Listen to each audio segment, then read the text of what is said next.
Did you know Visor gives you the option to import your Jira data using our custom JQL, sometimes called JQL import? And you don't have to be an expert to do this. I'll show you how in a few steps. The first thing you'll want to do is connect your Jira data to Visor. Connecting your Jira data is secure and your data imports almost immediately. Now head over to Jira, then click on the search bar at the top, then scroll down until you see View All Issues. Next, select the projects or issues you want to import. Now you'll need to switch from Basic to JQL. Press Switch to JQL, then select and copy the text that appears. After you've copied your JQL or JQL from Jira, head back to Visor, then paste the text into the import window.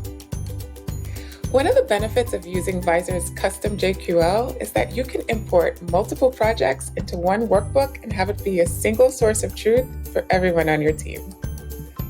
And that's it. Now you know how to use Visor's custom JQL to import your Jira projects.